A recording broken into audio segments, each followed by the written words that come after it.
Hello everyone.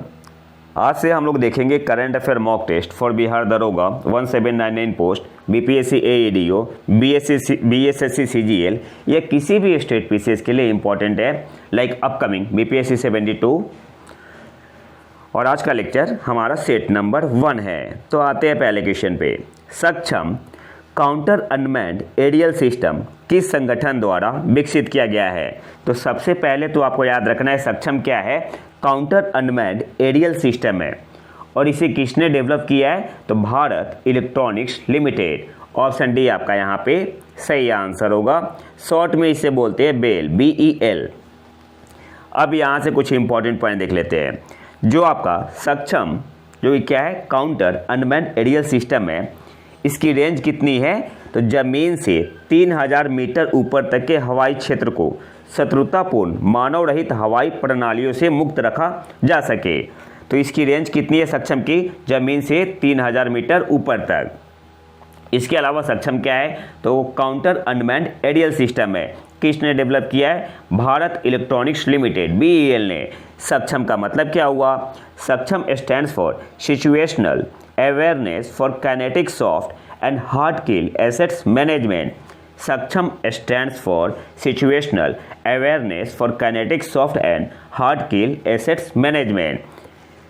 यहाँ से काफ़ी तरीके से एग्जाम में क्वेश्चन पूछ सकता है, या तो डायरेक्ट पूछ सकता है कि सक्षम है क्या बेसिकली। तो सक्षम क्या है? AI enabled counter drone system. सक्षम क्या है? AI enabled counter drone system. अच्छा, ये करता क्या है? तो जो सक्षम है शत्रु ड्रोनों और मानव रहित हवाई प्रणालियों का पता लगाती है, उन पर नज़र रखती है और उन्हें निष्क्रिय करती है। तो एग्जाम में आपसे कहीं से भी क्वेश्चन पूछ सकता है, तो एक एक पॉइंट आपको याद रखना है। अगले क्वेश्चन पे आते हैं। संयुक्त राष्ट्र दिवस बैसाख 2025 का मेजबान कौन सा देश है? तो वियतनाम। ऑप्शन ए आपका यहाँ पे सही आंसर होगा। संयुक्त राष्ट्र दिवस बैसाख 2025 का मेजबान कौन सा देश है? तो वियतनाम। कब से कब तक हुआ था आपका? तो 6 से 8 मई 2025। कौन से सिटी में? हो ची मिन। हो ची मिन।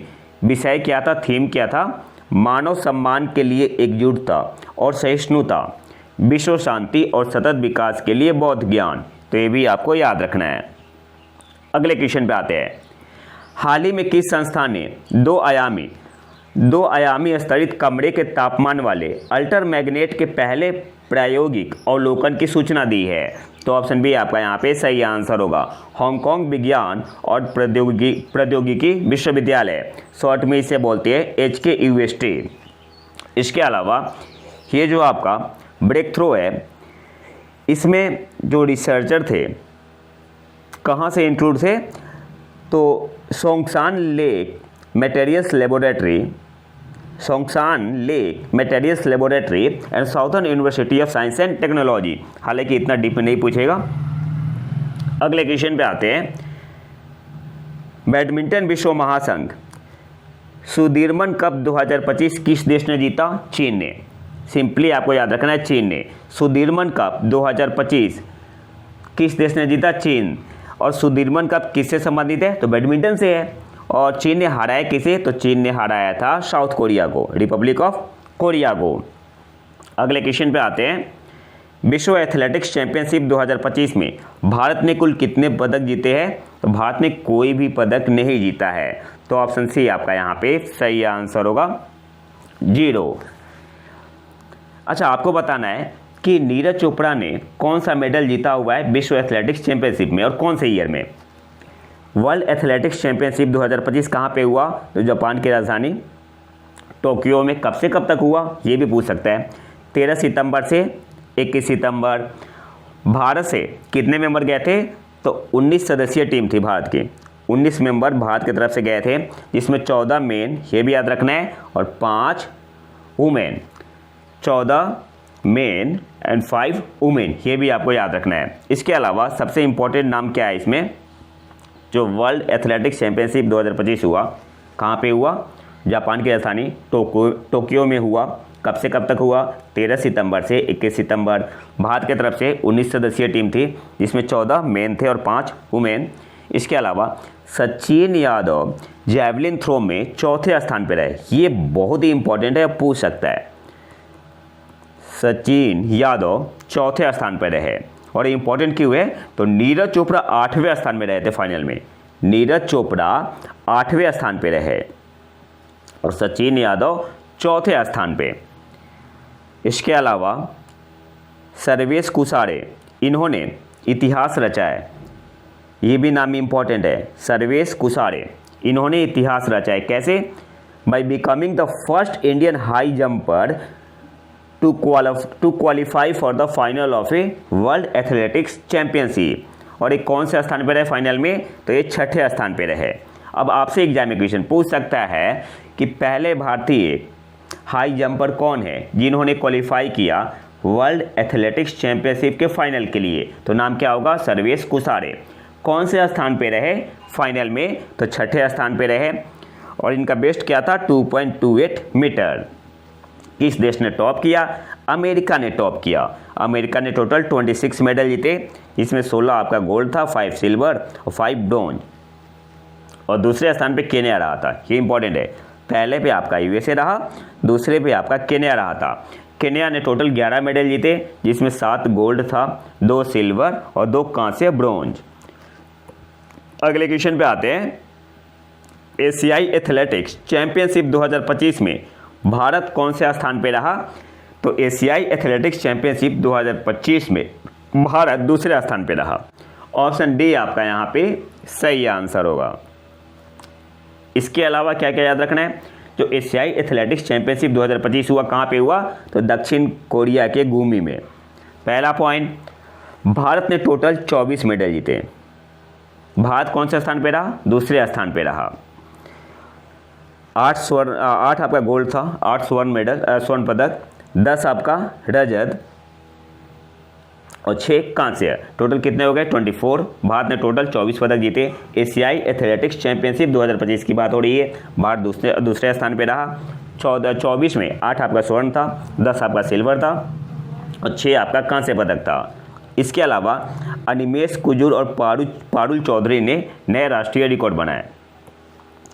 पहले पे कौन रहा? तो पहले पे चीन रहा, दूसरे पे इंडिया, तीसरे पे जापान, चौथे पे कजाकिस्तान, 5वें पे कतर, 6ठे पे ईरान, 7वें पे साउथ कोरिया, 8वें पे पाकिस्तान, 9th पे थाईलैंड और 10वें स्थान पे उज्बेकिस्तान।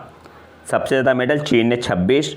मैंने किया आपको मैचिंग करने के लिए पूछ सकता है एग्जाम में। तो चीन ने 26 जीते, इंडिया ने 24 और जापान ने 24। जापान ने 24, लेकिन इंडिया का गोल्ड ज़्यादा था। इंडिया का 8 था और जापान का 4। अगले क्वेश्चन पे आते हैं और यहाँ पे इंपॉर्टेंट नाम है जिन्होंने गोल्ड जीता है। गुलवीर सिंह मेंस 10,000 मीटर में इन्होंने गोल्ड मेडल जीता। तो बाकी मैंने इसको टेलीग्राम चैनल पे डाल दिया है, तो वहाँ से आप देख सकते हैं। और पारुल चौधरी ने सिल्वर जीता है और अनिमेश कुजूर ने ब्रोंज। ये पूछ सकता है एग्जाम में। कैटेगरी कौन सी है? तो वुमेंस 5000 मीटर में पारुल चौधरी ने सिल्वर जीता है और अनिमेश कुजूर जो है मेंस 200 मीटर में ब्रोंज। अगले क्वेश्चन पे आते हैं। और हाँ, चैनल को सब्सक्राइब जरूर करें और अपना सपोर्ट दें। भारत में राष्ट्रीय डाक दिवस हर वर्ष किस दिन मनाया जाता है? तो 10 अक्टूबर को। ऑप्शन ए आपका यहाँ पे सही आंसर होगा। भारत में नेशनल पोस्ट डे, राष्ट्रीय डाक दिवस हर वर्ष किस दिन मनाया जाता है? 10 अक्टूबर को।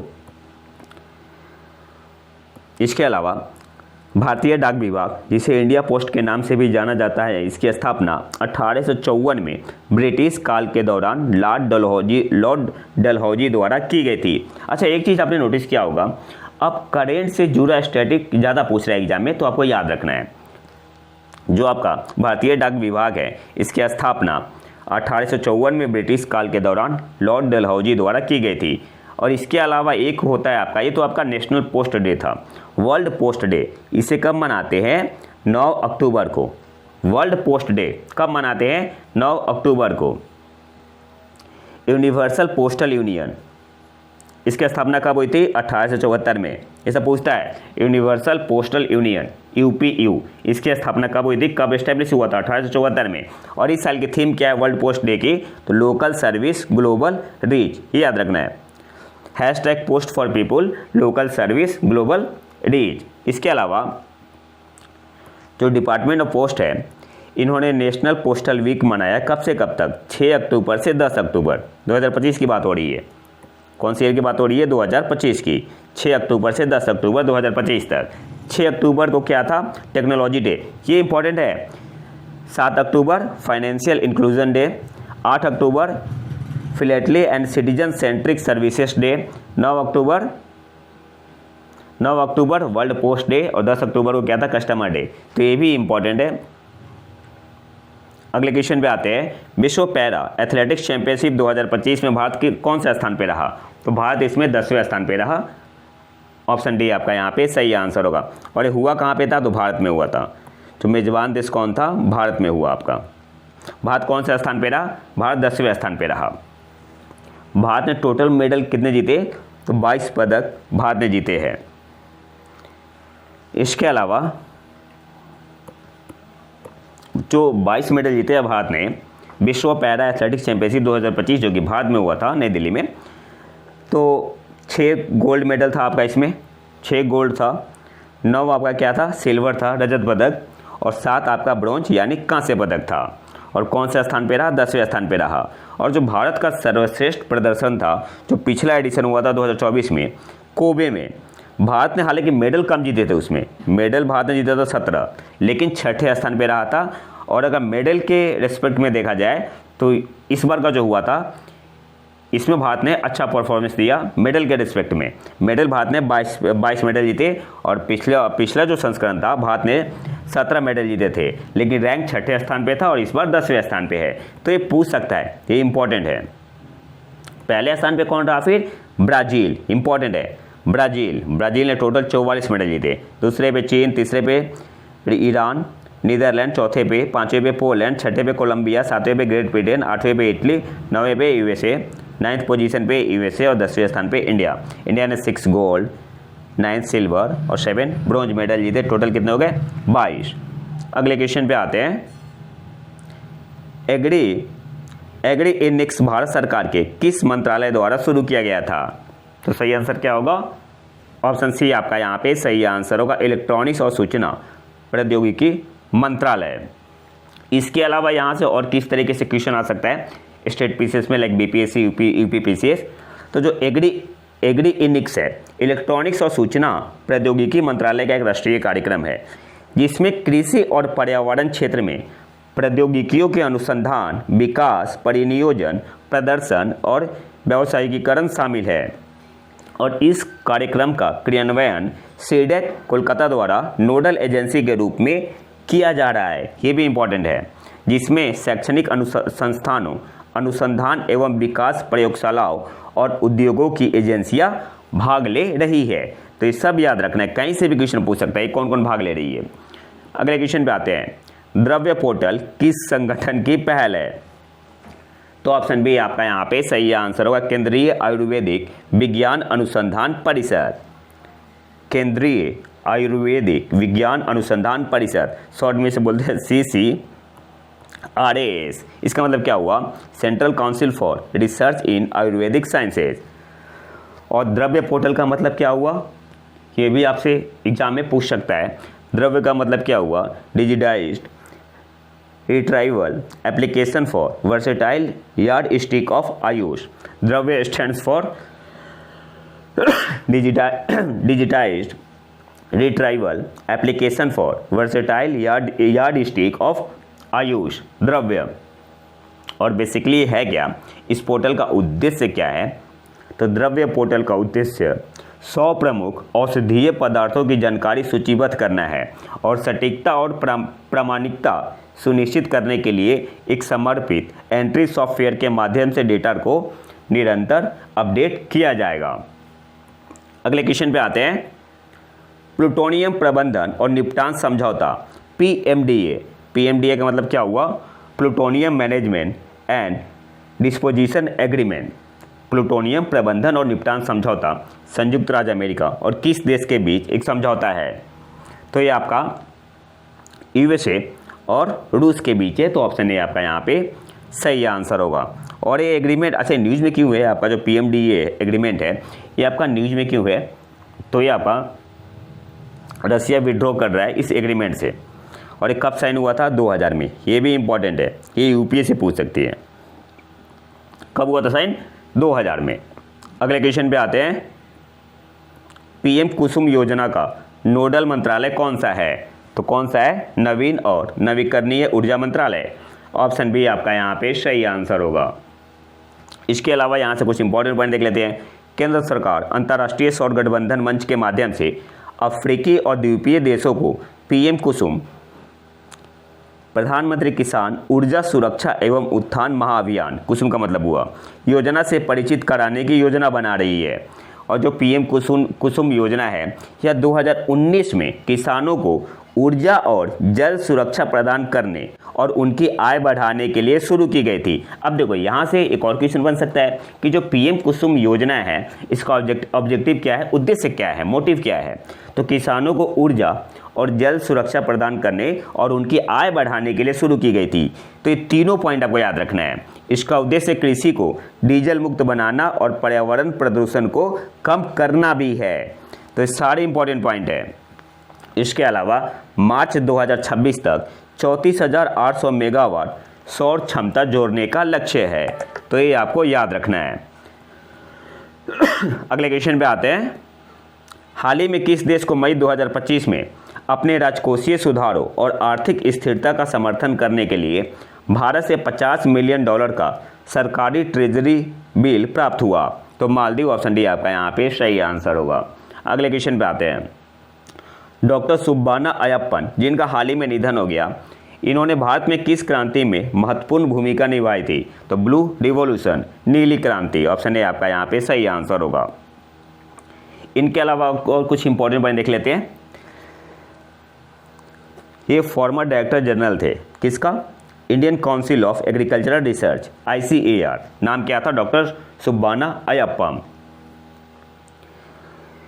इसके अलावा ये एक्वाकल्चर साइंटिस्ट थे और ये पहले नॉन क्रॉप साइंटिस्ट थे जो कि हेड बने थे ICAR के, ये भी आपको याद रखना है।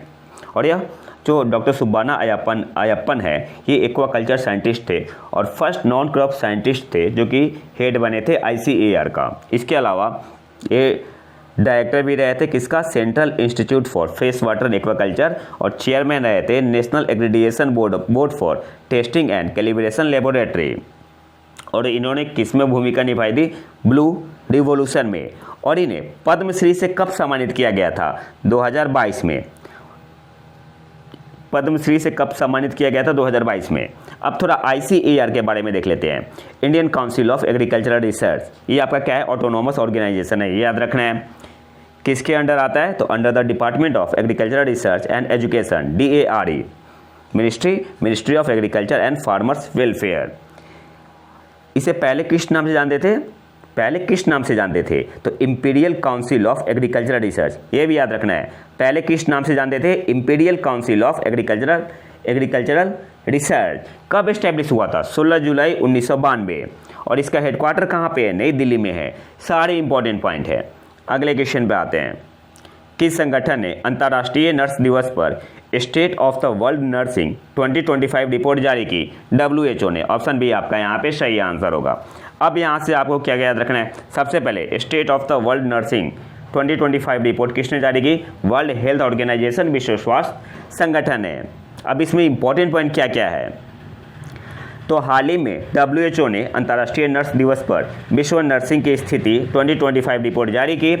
वैश्विक नर्सिंग कार्यबल 2018 में 27.9 मिलियन से बढ़कर 2023 में कितना हो गया, 29.8 मिलियन हो गया।